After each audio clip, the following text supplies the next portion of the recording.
Nah teman-teman, di materi keempat kita akan membahas bioteknologi, prinsip dasar pewarisan sifat, sistem protein, dan kromosom.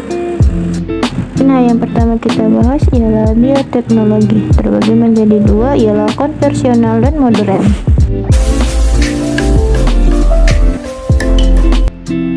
Kamu pasti semua sudah makan yang namanya keju mozzarella. Ngomong-ngomong soal keju mozzarella, nah kamu tahu nggak sih makanan tersebut dibuat melalui proses yang bernama bioteknologi? Ternyata bioteknologi ini sudah ditemukan sejak ribuan tahun yang lalu dan menghasilkan berbagai produk berupa makanan, minuman, obat-obatan, hingga makhluk hidup. Jadi penasaran bagaimana sih cara kerja bioteknologi? Oke, kita bahas dulu sejarah perkembangan bioteknologi. Nah, bioteknologi ini berasal dari 3 kata, yaitu bios yang berarti hidup, lalu teknos artinya penerapan, dan logos yang berarti ilmu. Nah, dengan kata lain, bioteknologi ini merupakan cabang ilmu biologi yang mempelajari tentang pemanfaatan bagian makhluk hidup untuk menghasilkan barang atau jasa yang bermanfaat bagi manusia. Nah, penerapan bioteknologi ini sudah dilakukan oleh nenek moyang kita sejak ribuan tahun yang lalu. Oke, kita lihat perkembangannya. Nah, perkembangan dari bioteknologi ini dapat digolongkan menjadi 3 periode. Oke, yang pertama, periode bioteknologi tradisional. Nah, ini sejak 6000 sebelum Masehi. Ini ditandai dengan penggunaan mikroba, yaitu dengan melakukan fermentasi untuk pengolahan atau pengawetan makanan dan minuman. Nah, periode ini berlangsung sebelum tahun 1800 Masehi, diawali dengan pembuatan bir, itu berbahan dasar ragi yang dilakukan oleh masyarakat Babilonia. Nah, selain bir, terdapat pula makanan dan minuman yang diolah melalui proses fermentasi. Itu contohnya seperti roti, tempe, tape, oncom, dan kecap. Namun pada zaman-zaman dulu itu dia belum mengenal istilah bioteknologi, karena zaman dulu itu nggak ada ilmu yang menjelaskan tentang hal tersebut. Nah, kemudian masuk ke periode kedua, yaitu periode bioteknologi ilmiah, itu 1800 sebelum Masehi sampai pertengahan abad ke-19. Nah, pada zaman ini manusia mulai menyadari bahwa proses fermentasi ini tidak terjadi begitu saja. Di mana berbekal rasa ingin tahu, mereka melakukan penelitian dengan menggunakan prinsip-prinsip ilmiah. Hasilnya berupa penemuan enzim dari ekstrak ragi yang dapat mengubah gula menjadi alkohol. Nah, dilanjutkan dengan penggunaan istilah bioteknologi ini di tahun 1919. Nah, pada periode ini hasil bioteknologi tidak hanya makanan, melainkan juga obat-obatan seperti antibiotik dan penisilin. Oke, selanjutnya periode ketiga, di mana periode bioteknologi modern ini setelah Perang Dunia Kedua sampai sekarang, di mana zaman semakin berkembang, kemudian kebutuhan manusia pun semakin bertambah. Nah, jadi ada upaya untuk menghasilkan bahan pangan dan obat-obatan melalui proses yang lebih efektif dan efisien. Di mana bioteknologi modern ini diawali dengan penemuan enzim endonuklease retriksi. Nah, enzim ini memungkinkan kita untuk memotong dan menyisipkan DNA ke makhluk hidup. Oke, selanjutnya kita masuk ke jenis dan produk bioteknologi. Nah, kalau tadi kita sudah membahas perkembangan bioteknologi dari zaman ke zaman, sekarang kita akan mengenal jenis bioteknologi berdasarkan prinsipnya. Nah, secara umum ada 2 jenis bioteknologi, yaitu konvensional atau sederhana dan bioteknologi modern. Yang pertama kita akan membahas bioteknologi konvensional. Nah, bioteknologi konvensional ini adalah bioteknologi yang memanfaatkan langsung mikroorganisme. Mikroorganisme itu seperti apa? Itu seperti bakteri atau jamur. Nah, enzim yang dihasilkan oleh mikroorganisme dan terlibat dalam proses fermentasi atau peragian untuk menciptakan produk dan jasa juga termasuk ke dalam bioteknologi konvensional. Nah, jadi apa ciri-ciri dari bioteknologi konvensional ini? Yang pertama, manusia telah menemukan ini sejak lama, yang seperti kita jelaskan awal tadi. Kemudian menggunakan teknik fermentasi. Lalu sebagian besar digunakan untuk makanan. Nah, kemudian bioteknologi modern. Jadi bioteknologi modern itu, kalau kita sudah dengar penjelasan awal tadi, dia berada di periode Perang Dunia II sampai sekarang. Nah, jadi bioteknologi modern ini lebih maju daripada bioteknologi konvensional, di mana Dimana bioteknologi modern ini dia menggunakan enzim dan bisa menyisipkan DNA ke makhluk hidup. Oke, apa saja contoh produk dari bioteknologi konvensional dan modern? Nah, jadi beberapa bioteknologi telah menambah beberapa bidang kehidupan manusia seperti pangan, pertanian, peternakan, dan kesehatan, serta obat-obatan. Yang pertama itu dalam bidang pangan. Nah, jadi banyak ilmu bioteknologi konvensional di bidang pangan. Pasalnya, bidang ini adalah menjadi titik awal pengenalan bioteknologi manusia sederhana pada zaman dulu. Nah, yang pertama itu ada pembuatan tempe. Nah, bagaimana cara pembuatan tempe? Ini pembuatan tempe pada dasarnya ini dilakukan dengan teknik fermentasi. Mana fermentasi ini dilakukan dengan cara menumbuhkan jamur Rhizopus oryzae dan Rhizopus oligosporus ini pada kedelai. Nah, selama pertumbuhan, jamur akan menghasilkan filamen yang disebut hifa. Kalau kalian mau tahu hifa itu yang mana, hifa itu yang putih-putih pada tempe itu. Nah, itu adalah hifa yang jamur itu menghasilkan filamen. Oke, selanjutnya pembuatan yogurt. Nah, jadi yogurt ini terbuat dari susu, ya. Nah, jadi yogurt ini adalah minuman susu fermentasi yang menggunakan bakteri Streptococcus thermophilus dan Lactobacillus bulgaricus. Nah, bakteri ini akan mengubah laktosa menjadi asam laktat. Efek lain dari fermentasi adalah memecahkan protein susu yang menyebabkan susu mengental. Inilah yang membuat yogurt menjadi asam dan kental. Nah, selanjutnya adalah pembuatan kecap. Jadi pembuatan kecap ini itu menggunakan jamur Aspergillus guesia yang bertanggung jawab untuk pembuatan kecap ini tadi. Nah, selain itu, jamur dan bakteri asam laktat yang tumbuh pada kedelai masak dan merusak campuran biji-bijian. Nah, setelah mengalami fermentasi karbohidrat jangka panjang, ini dihasilkanlah kecap oncom. Nah, kemudian yang keempat ada pembuatan keju. Keju ini merupakan bahan makanan yang dihasilkan dengan cara memisahkan padatan dari susu melalui proses koagulasi. Oke, penebalan ini dilakukan dengan menggunakan bakteri Lactobacillus bulgaricus dan Streptococcus thermophilus. Ini sama dengan yogurt itu tadi. Nah, selanjutnya ada dalam bidang pertanian, di mana dalam bidang pertanian ini saya kasih contoh yang ada di bioteknologi modern, yaitu buah tahan busuk. Nah, selama ini kan kalau kita makan buah itu pasti kalau udah 1 hari atau 2 hari itu udah busuk. Nah, pemasakan atau pematangan buah ini terjadi karena adanya rangsangan dari hormon etilen.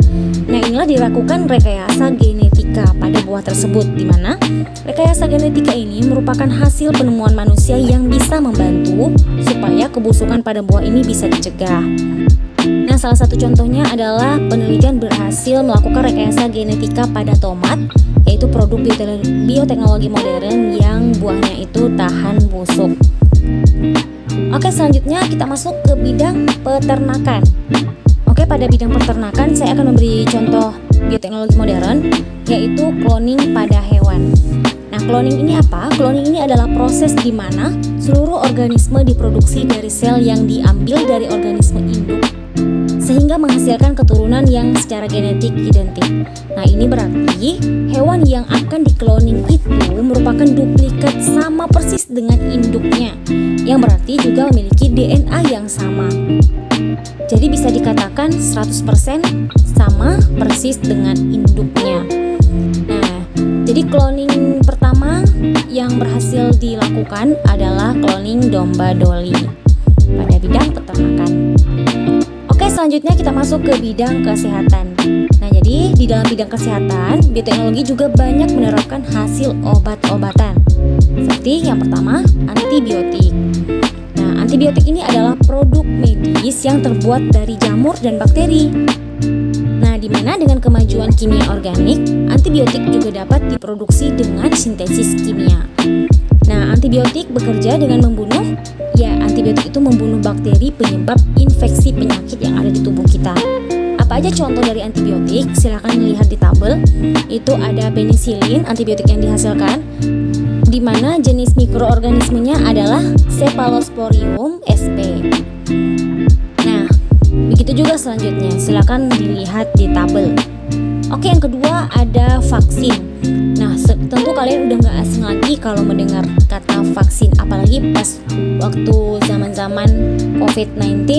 Nah, itu sering banget itu menggunakan vaksin, dimana vaksin ini adalah produk yang meningkatkan kekebalan tubuh dengan menggunakan mikroorganisme atau bagian yang telah dibunuh terlebih dahulu. Nah, vaksin dapat bersifat mencegah atau memperbaiki infeksi di masa depan oleh patogen asli atau liar. Nah, jadi proses pemberian vaksin ke dalam tubuh ini disebut dengan vaksinasi dengan cara disuntikan ke dalam otot atau dengan cara disuntikan secara intramuskular. Nah, biasanya kalau misalnya disuntikan ke dalam otot itu seperti vaksin flu dan vaksin cacar air. Nah, selanjutnya adalah kelebihan dan kekurangan bioteknologi. Yang pertama itu bioteknologi konvensional. Jadi kelebihan dari bioteknologi konvensional ini yaitu relatif mudah, kemudian teknologi yang relatif sederhana, dan efek jangka panjang umumnya diketahui karena sistemnya sudah mapan. Kemudian kekurangan dari bioteknologi konvensional ini adalah perbaikan sifat genetis ini tidak terarah, kemudian tidak dapat memecahkan masalah genetik, lalu hasilnya itu tidak dapat diprediksi. Beda dengan modern. Nah, kemudian kelebihan dan kekurangan dari bioteknologi modern, di mana yang pertama itu perbaikan sifat genetik dilakukan secara terarah, kebalikan dari yang konvensional tadi. Kemudian dapat mengatasi kendala ketidaksesuaian genetik, lalu bisa menghasilkan organisme dengan sifat baru yang tidak ada pada sifat alaminya. Nah, kemudian kekurangan dari bioteknologi modern, ini biaya produksinya itu relatif mahal ya. Nah, kemudian memerlukan teknologi yang canggih. Kemudian harus memperhatikan pengaruh jangka panjang yang mungkin ditimbulkan. Nah, itulah tadi penjelasan tentang bioteknologi. Nah, selanjutnya teman-teman kita akan membahas prinsip dasar pewarisan sifat terbagi menjadi dua, ialah hukum Mendel dan penyimpangan hukum Mendel. Seperti yang kita tahu, setiap makhluk hidup memiliki kemiripan ciri fisik dan sifat dengan induknya. Kita mungkin pernah mendengar komentar, "Wah, kamu mirip dengan ibumu ya, matanya sama-sama biru." Adanya kemiripan tadi merupakan hasil gabungan sifat dari kedua orang tua kita. Kira-kira bagaimana ya sifat orang tua diwariskan? Kita akan mempelajarinya di video kali ini. Jadi, di video ini kita akan belajar tentang pewarisan sifat hukum Mendel. Simak terus videonya ya. Adanya penurunan sifat pada makhluk hidup sesuai dengan pola pewarisan yang pertama kali ditemukan oleh Gregor Johann Mendel. Mendel melakukan berbagai persilangan tanaman untuk merumuskan hukum tersebut. Salah satunya kacang ercis. Tanaman tersebut dipilih karena mudah tumbuh, berumur pendek, mudah melakukan penyerbukan sendiri, keturunannya banyak, dan mampu berbunga sempurna. Karena peranannya dalam menemukan pola pewarisan sifat pada makhluk hidup, Mendel dinobatkan sebagai bapak genetika. Dalam percobaannya, Mendel menyilangkan dua galur murni dengan sifat kontras, yaitu bunga ungu dan bunga putih. Kedua galur murni yang digunakan sebagai induk disebut dengan parental, dan hasil persilangan atau keturunannya disebut filial. Persilangan induk galur murni dengan galur murni disebut P1 dan filialnya disebut F1. Persilangan sesama F1 disebut P2 dan filialnya disebut F2 dan seterusnya. Galur murni selalu bergenotip homozigot dan disimbolkan dengan huruf yang sama. Misalnya U besar untuk sifat dominan atau U kecil untuk sifat resesif. Genotip adalah sifat yang tidak tampak yang ditentukan oleh pasangan gen atau alel.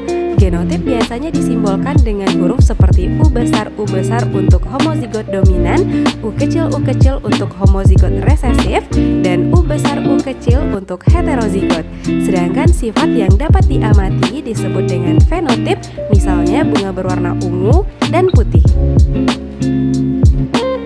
Selain istilah genotip dan fenotip, juga terdapat istilah lain dalam pewarisan sifat seperti alel merupakan pasangan gen dari dua kromosom homolog, parental, filial, homozigot, gen dengan pasangan alel yang sama, heterozigot, gen dengan pasangan alel yang berbeda, dominan, sifat yang muncul atau menutupi sifat lain, resesif, sifat yang tertutupi oleh sifat lain, dan intermediate merupakan sifat baru yang muncul dari hasil persilangan kedua induk yang sama kuat.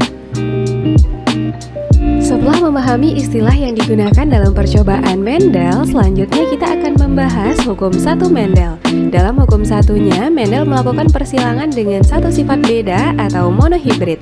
Mendel menyimpulkan bahwa pada permukaan gamet, pasangan-pasangan gen sealel saling berpisah.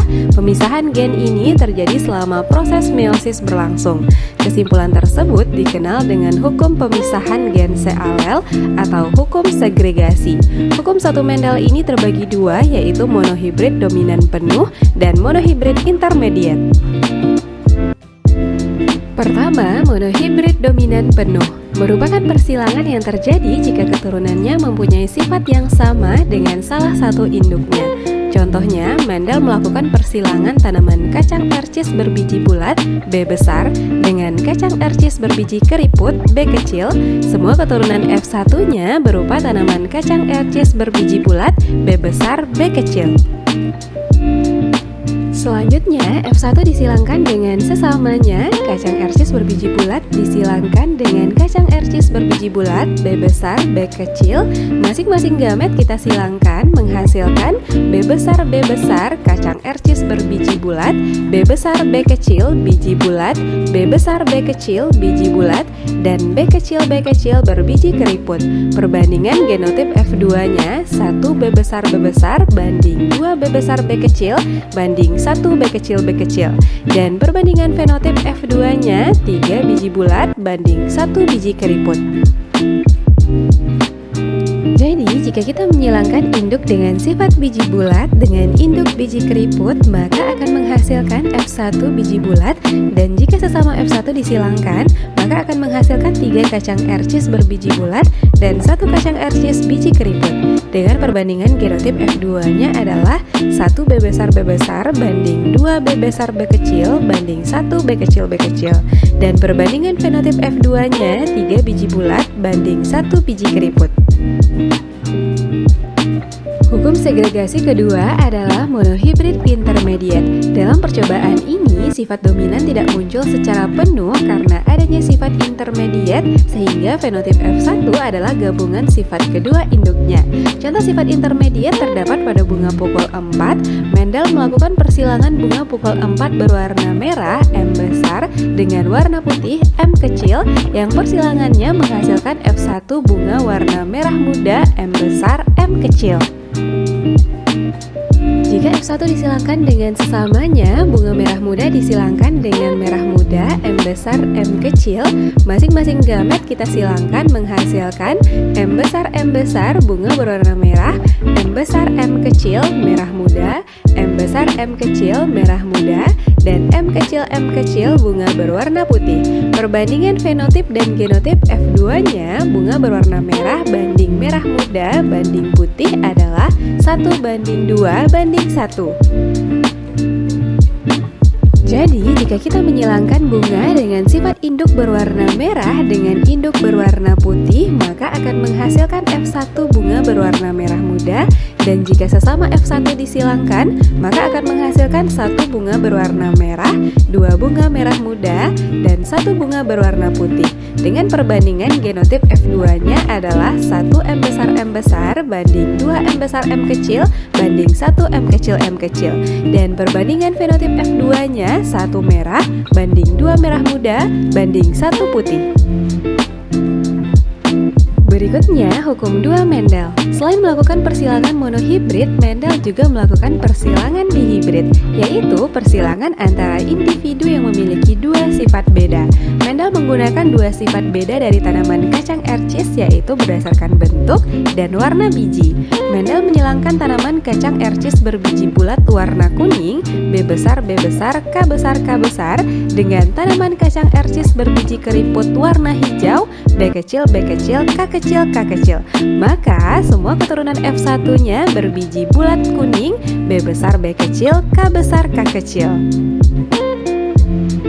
Setelah F1 B besar B kecil K besar K kecil disilangkan dengan sesamanya, maka diperoleh rasio genotip F2-nya adalah 1 B besar B besar K besar K besar, 2 B besar B besar K besar K kecil, 2 B besar B kecil K besar K besar, 4 B besar B kecil K besar K kecil, 1 B besar B besar K kecil K kecil, 2 B besar B kecil K kecil K kecil, 1 B kecil B kecil K besar K besar, 2 B kecil B kecil K besar K kecil, 1 B kecil B kecil K kecil K kecil. Dan perbandingan fenotip F2-nya adalah 9 bulat kuning banding 3 bulat hijau banding 3 keriput kuning banding 1 keriput hijau.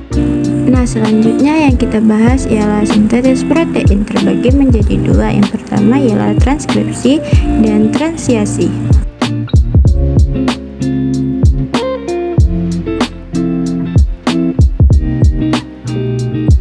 Pengertian dari transkripsi yaitu proses penyalinan kode genetik dari cetakan DNA kepada mRNA yang akan terjadi di dalam inti sel. Pada transkripsi, DNA digunakan sebagai cetakan untuk sintesis protein. Transkripsi hanya akan terjadi pada satu untai rantai DNA yang mengandung kelompok gen tertentu saja.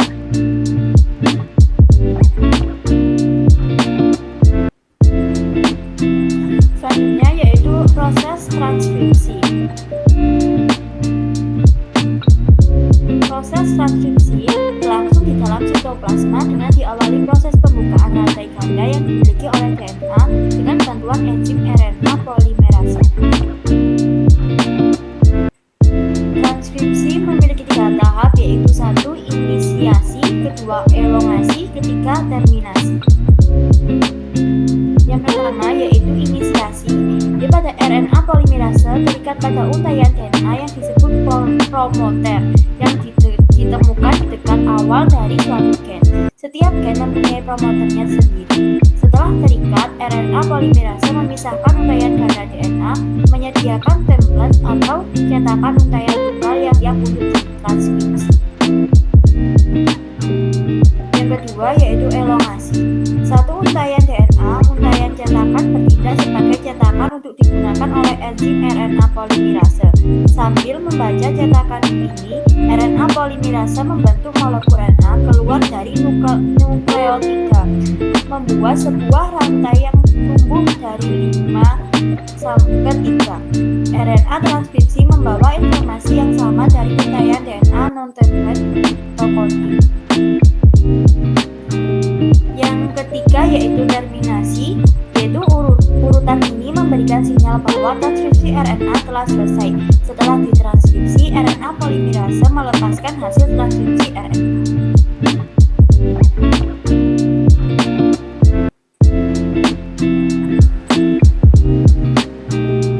Oke, selanjutnya pengertian dari translasi.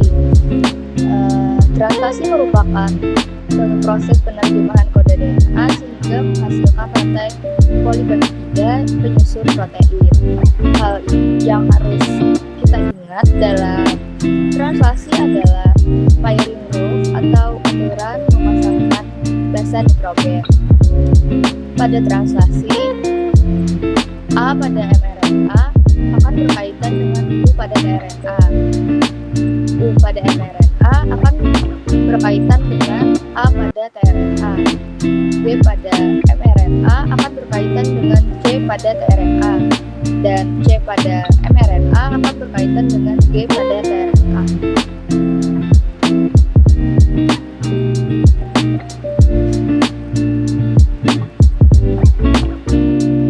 Sebelum kita lanjut ke proses translasi, kita harus tahu dulu nih yang namanya triplet codon. Di sini ada yang namanya DNA template dari 3 aksen ke 5 aksen. Di bagian atas DNA template ini nanti akan terjadi proses transkripsi, di mana DNA untai ganda akan menjadi untai tunggal dan akan membentuk suatu mRNA. Yang dimana mRNA ini nantinya adalah pasangan basa nitrogen yang disebut dengan kodon. ada 3 pasang basa nitrogen, yaitu UPG, UUU, dan seterusnya. Nah, kodon-kodon ini nantinya akan masuk ke proses translasi, di mana nantinya kodon-kodon ini akan berpasangan dengan antikodon dan membentuk suatu asam amino. Ada apa aja sih asam aminonya? Ada tripsin, leusin, vinil, dan lainnya sebagainya. Jadi pada triplet kodon ini bisa dilihat pada tabel yang ada di samping. Di tabel ini ada beberapa yang sudah ditandai. Ada medionin yang kodonnya adalah AUG, yang dimana ini merupakan stop kodon. Dan di situ juga ada termination yang artinya stop kodon. Ada juga yaitu UAA, UAG, dan UGA.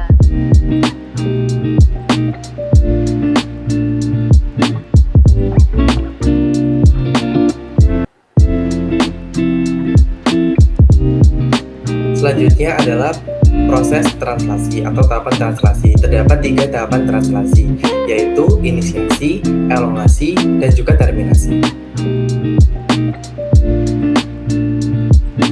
Namun, proses translasi ini biasanya diawali dengan proses aktivasi, yaitu pelekatan antara tRNA dengan asam amino.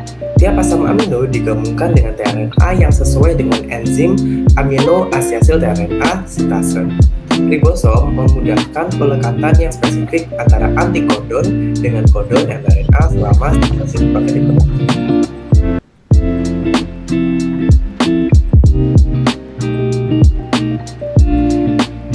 Selanjutnya kita masuk ke tahap pertama, yaitu inisiasi. Tahapan inisiasi dari translasi membawa bersama-sama mRNA, yaitu sebuah tRNA yang memuat asam amino pertama dari polipeptida dan 2 subunit ribosom.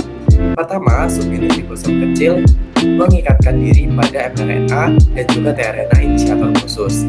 Lalu, subunit ribosom kecil melekat pada segmen leader pada ujung 5 atau biasa disebut upstream dari mRNA. Pada arah downstream dari mRNA terdapat kodon inisiasi yaitu AUG yang merupakan kode dari kodon start yang memberikan sinyal dimulainya proses translasi. tRNA inisiator yang membawa asam amino medionin melekat pada kodon inisiasi atau kodon start.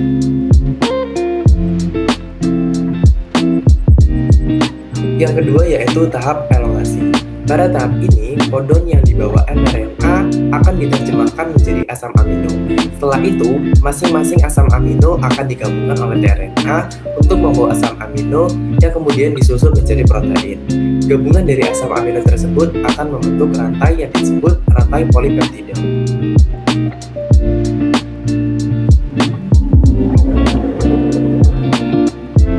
Tahapan yang terakhir yaitu terminasi. Tahap akhir translasi adalah terminasi. Elongasi berlanjut hingga kodon stop mencapai tempat A di ribosom. Nah, terdapat 3 jenis kodon yang berperan sebagai kodon stop, yaitu UAA, UAG, dan juga UGA. Kodon stop ini tidak mengkode suatu asam amino, melainkan bertindak sebagai sinyal untuk menghentikan translasi. Akibatnya, urutan asam amino dalam bentuk polipeptida. Kompleks ribosom juga terpisah antara ribosom subunit kecil dan juga ribosom subunit besar yang digambarkan pada gambar berwarna ungu. Akhir dari translasi akan terbentuk urutan asam amino dalam bentuk polipeptida. Selanjutnya, kumpulan dari beberapa polipeptida akan membentuk protein.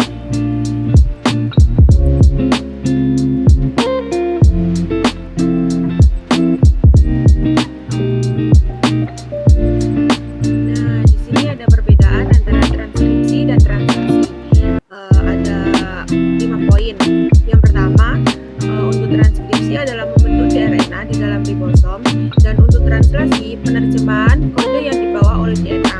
Kedua, untuk transkripsi penduplikasian DNA oleh mRNA, dan untuk translasi penerjemahan kode yang dilakukan oleh mRNA. Dan ketiga, untuk transkripsi pembentukan asam-asam amino, dan untuk translasi penduplikasian DNA membentuk tRNA. Dan poin keempat, untuk transkripsi penduplikasian DNA membentuk tRNA yang berlangsung di inti. Dan untuk translasi penerjemahan kode yang dibawa oleh tRNA. Dan yang terakhir adalah poin kelima, untuk transkripsi penerjemahan kode tRNA oleh tRNA, dan untuk translasi penduplikasian DNA membentuk tRNA. Nah teman-teman, yang selanjutnya dan yang terakhir kita bahas ialah tentang kromosom.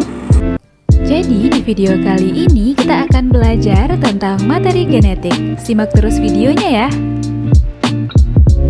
Nah, materi genetik yang ada dalam tubuh kita terdiri dari kromosom, DNA, RNA, gen, dan sintesis protein. Kita akan membahasnya satu persatu. Kita mulai dari kromosom. Pada sel tubuh kita, kromosom terdapat di dalam nukleus atau inti sel. Kromosom merupakan kumpulan kromatin atau benang-benang halus yang menebal dan memendek saat pembelahan sel serta bisa menyerap warna. Kromosom terdiri dari asam nukleat berupa DNA dan RNA dan protein. Kromosom memiliki ukuran yang berbeda-beda dengan panjang antara 0,2 sampai 50 mikron dan berdiameter 0,2 sampai 20 mikron. Struktur kromosom terdiri dari sentromer dan lengan. Sentromer berbentuk bulat dan tidak mengandung DNA. Lengan kromosom mengandung kromatid atau kromonema yang berbentuk pita spiral. Kromomer yang merupakan penebalan dari kromonema, matriks, dan telomer pada ujung kromosom yang menjaga agar DNA tidak terurai. Selain itu, pada ujung kromosom juga terdapat satelit yang berbentuk bulat.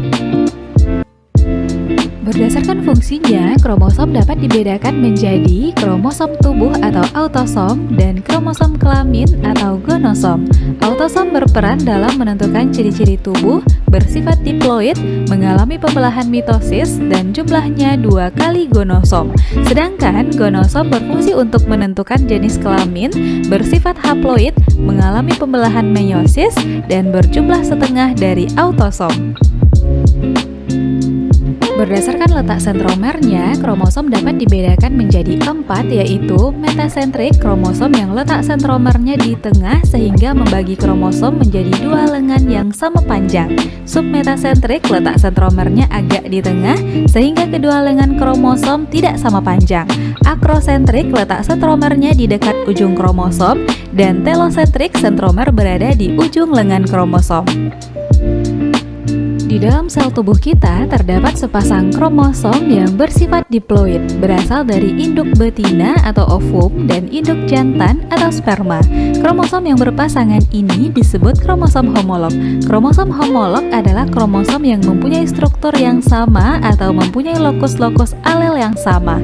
Dalam sel tubuh manusia terdapat 23 pasang kromosom homolog yang terdiri dari 22 pasang kromosom tubuh dan sepasang kromosom kelamin. Sehingga pada pria rumus kromosomnya 22AA ditambah XY dan pada wanita 22AA ditambah XX.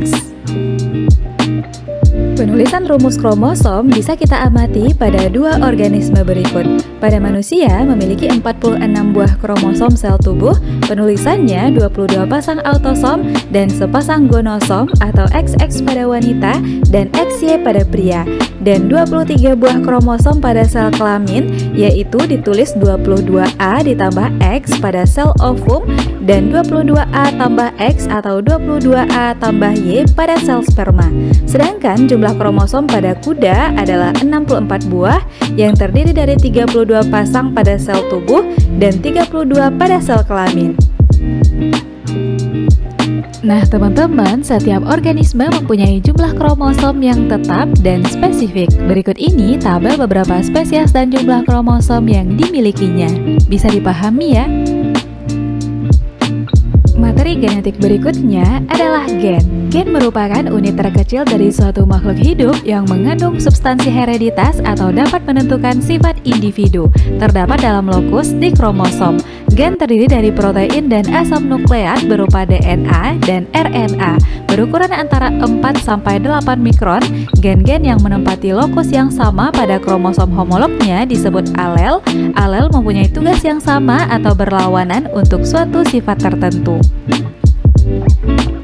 Setiap gen bertanggung jawab mengontrol satu sifat khusus dan biasanya dituliskan dalam simbol huruf.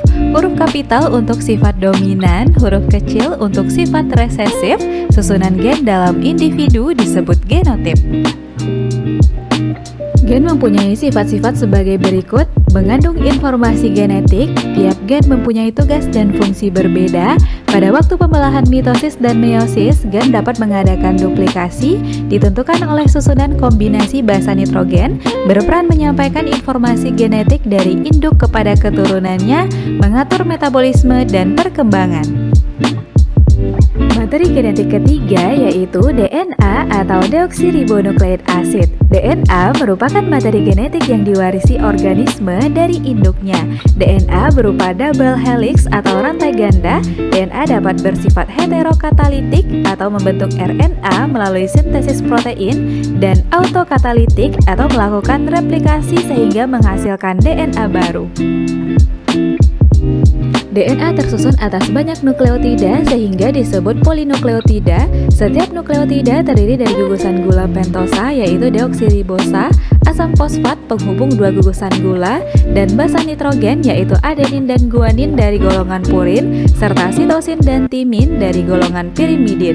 Dalam rantai DNA, sitosin atau C selalu dihubungkan dengan guanin yaitu G oleh 3 ikatan hidrogen. Sedangkan adenin A dihubungkan dengan timin T membentuk 2 ikatan hidrogen. Basa nitrogen membentuk rangkaian dengan gula deoksiribosa menjadi nukleosida atau deoksiribonukleosida. Nukleosida bergabung dengan gugus fosfat membentuk nukleotida atau deoksiribonukleotida. Beberapa nukleotida inilah yang membentuk molekul DNA. Nah teman-teman, inilah catatan untuk struktur DNA sesuai penjelasan kita tadi. Bisa dipahami ya? Sebagai materi genetik yang bersifat autokatalitik, DNA dapat menggandakan diri atau replikasi untuk membentuk DNA baru yang sama persis dengan DNA asal. Proses replikasi ini berlangsung pada sel-sel muda saat interfase pada pembelahan mitosis.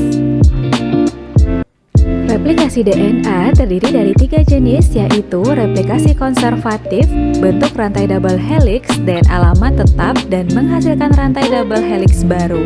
Replikasi semi-konservatif, double helix DNA lama memisahkan diri dan setiap pita tunggal mencetak pasangannya. Replikasi dispersif, rantai double helix DNA terputus-putus membentuk segmen. Segmen tersebut akan membentuk segmen baru yang akan bergabung dengan segmen lama untuk membentuk DNA baru. Proses replikasi DNA melibatkan beberapa enzim yaitu enzim ligase menyambung rantai tunggal DNA yang baru terbentuk, polimerase menggabungkan rantai-rantai mononukleotida untuk membentuk DNA baru, dan enzim helikase berperan untuk mempermudah membuka rantai ganda DNA atau polinukleotida menjadi 2 buah rantai tunggal mononukleotida. Materi genetik selanjutnya adalah RNA atau ribonukleik asid, merupakan polinukleotida yang ukurannya jauh lebih pendek dari DNA dan terdiri atas satu rantai atau single helix. Single helix merupakan rantai tunggal yang tersusun atas molekul gula ribosa, gugus fosfat, dan basa nitrogen. Basa nitrogen dalam RNA terdiri dari basa purin meliputi adenin atau A dan guanin atau G, dan basa pirimidin meliputi urasil atau U dan sitosin atau C. Berdasarkan tempat dan fungsinya, RNA dibedakan menjadi 3 macam, yaitu RNA duta disebut juga messenger atau mRNA, merupakan penghubung DNA dengan protein, berperan membawa kode genetik dari DNA ke ribosom berupa triplet basa atau disebut juga kodon. RNA ribosom atau RNA-R merupakan RNA terbanyak sekitar 80% dari RNA yang dikandung oleh suatu sel.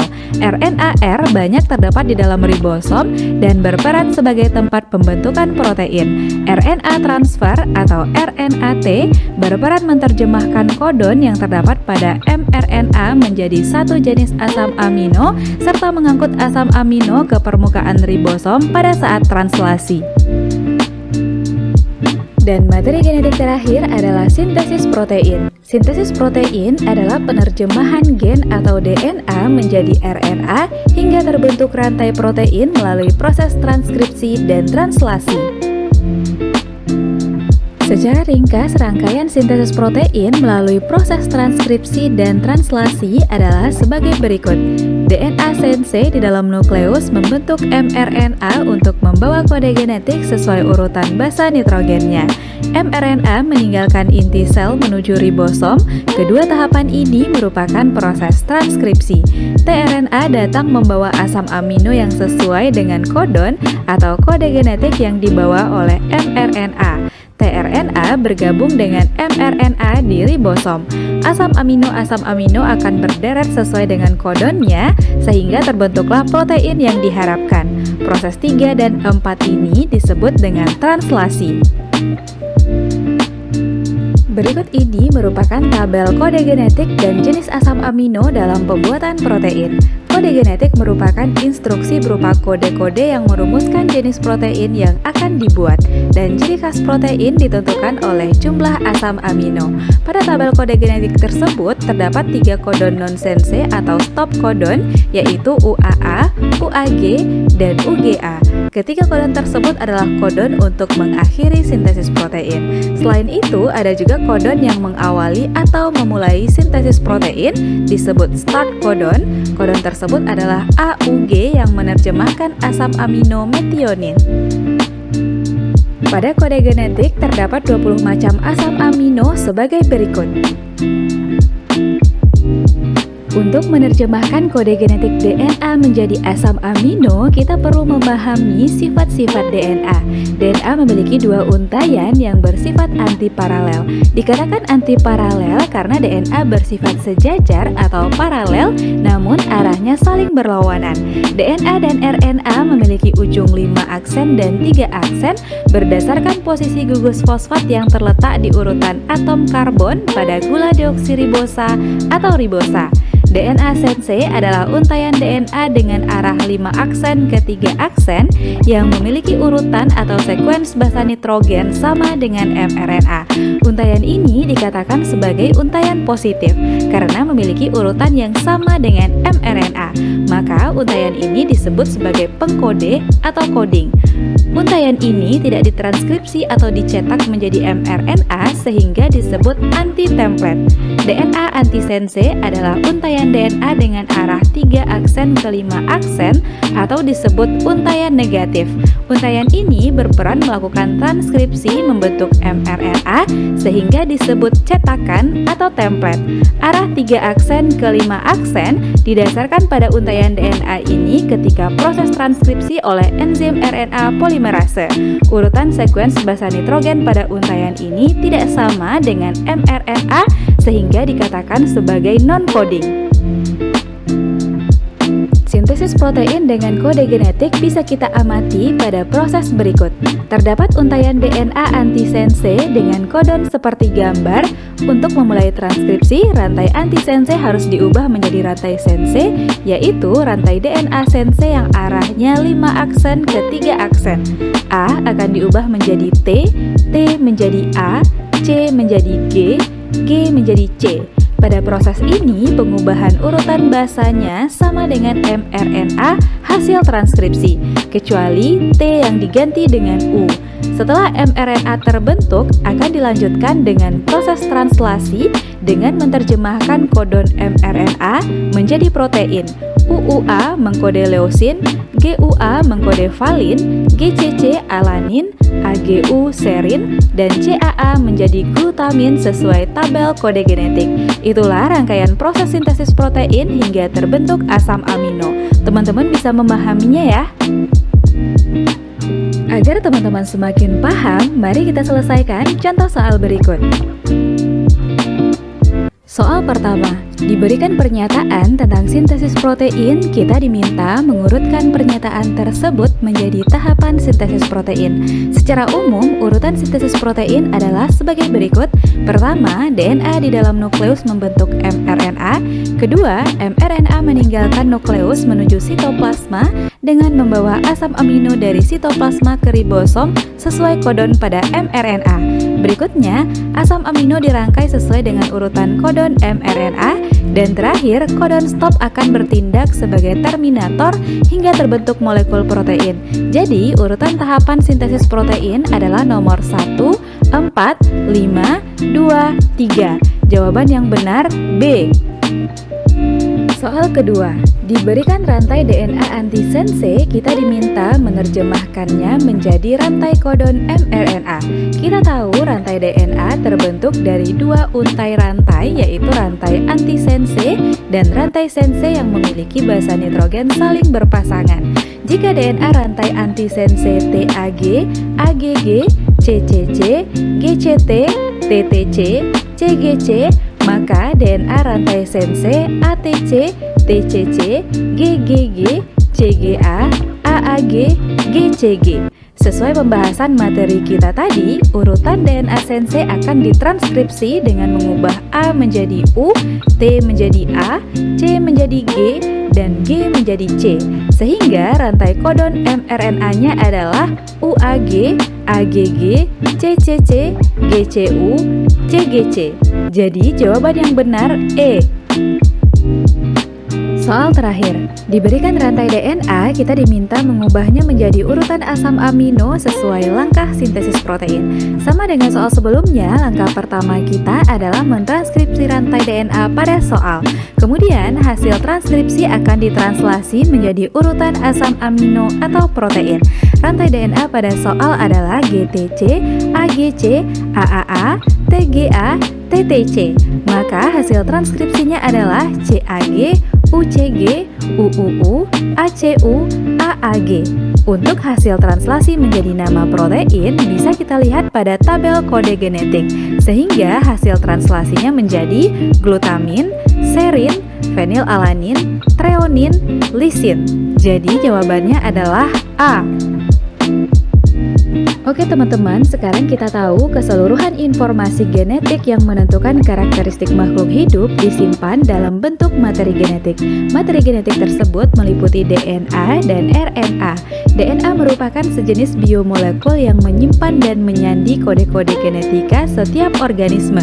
Sedangkan RNA berfungsi mengubah informasi genetik yang terkandung dalam DNA untuk digunakan dalam proses sintesis protein di ribosom. Segmen DNA akan membentuk gen yang berfungsi sebagai pengatur metabolisme untuk perkembangan serta membawa informasi genetik dari setiap individu ke keturunannya. DNA, RNA, dan gen-gen terangkai membentuk kromosom. Sekarang teman-teman bisa memahami keseluruhan materi genetik ini ya.